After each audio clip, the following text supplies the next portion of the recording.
video. Today we're going to be working on the RX8 2JZ. Now if you remember before, I did mention I was going to clean up the wiring in the trunk. And what happened here is during the swap, what I did is I cut the whole front end of the vehicle. That includes the fuse box, computers, power steering modules, and I moved the whole harness. I extended it to the trunk. Now when I was doing the swap, I didn't really focus on cleaning up the loom. I just moved up everything to the back, connected the wires, and left it as is. But every time I opened the trunk, I would see the wires, and that kind of bothered me. So what I did is I cleaned up the loom as much as I could. I bundled all the wires together. And I also went ahead and I created a panel for the trunk. I'm going to show you how that works. I already pre-cut over here for the fuse box. That's just going to go over here, cover up the whole wiring and the computers. And if I need to access any fuse, I already have the panel pre-cut for the fuse box, and I can just swap it. Now, keep in mind, in every vehicle there's hundreds of wires that's always loomed up and cleaned. That way you don't see it.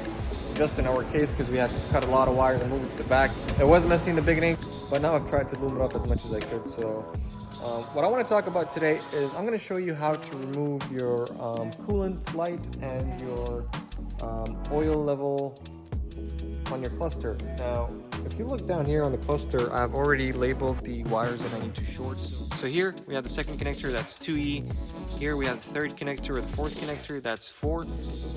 So over here we have this as a 4T, which is coolant. This typically needs to be open for the light to go away, which is your coolant level. If you don't want to, just leave it disconnected.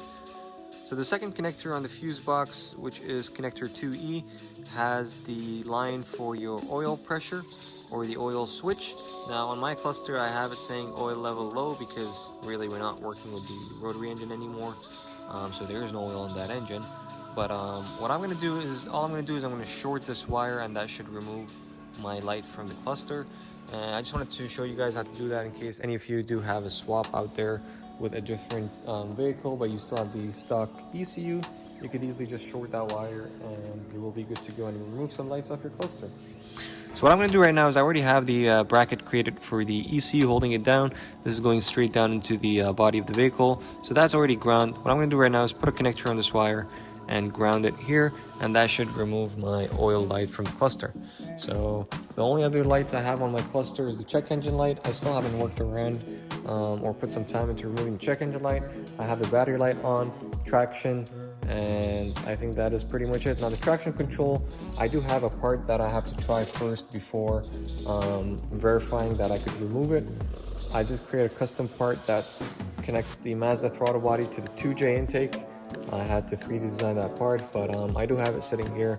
But for now, let's focus on these small things, put the panel on, and we'll take it from there.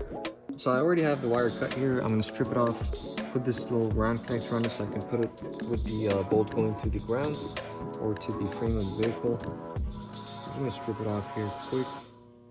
And I'm going to show you my cluster as I touch the ground and remove the ground, just to show you how instant the light goes off.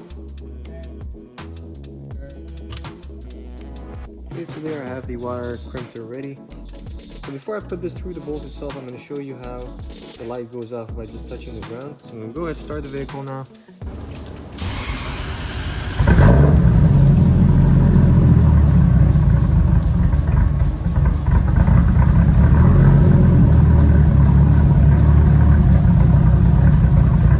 Alright, so now that we have the vehicle running, I want you to see the oil low light, which is this guy here. And that's how we're going to remove the light, by just grounding that wire from 2E. So if I was to touch this here right now to ground, gotta touch the wire to the ground now, and there it is, it's gone. I'm going to remove the wire, it's back on, I'm going to touch it.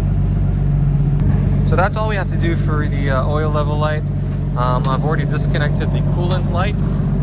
As long as you leave it disconnected, that should remove the light.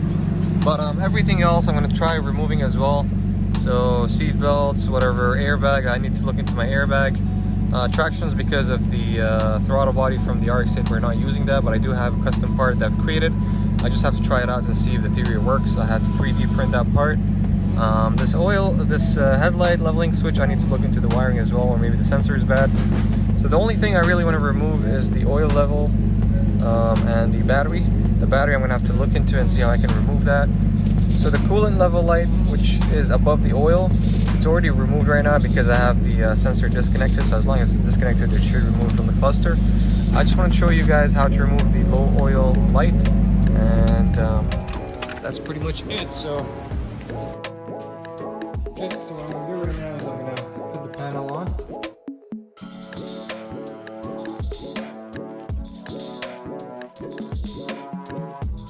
So that's pretty much it for the sheet, guys. Pretty straightforward. I used a cardboard to create the template, and then I cut some slots here for the wires to go through. Same thing over there. I cut the middle of the side piece here for the fuse box, and if I ever have to replace a fuse, just lift up the cover, replace the fuse, put it back on. Much cleaner. For the battery, I'm going to mount it down to the chassis as well. This is it for this video, guys. I just wanted to show you how to remove the oil light from your cluster by just grounding the wire on connector 2E on the ECU, and then just show you this panel over here that covered the wires. I'm just going to clean up the loom over there, put a electrical tape or maybe a plastic loom around it, just like how I have there. And that should be it for this, guys. I hope this helps.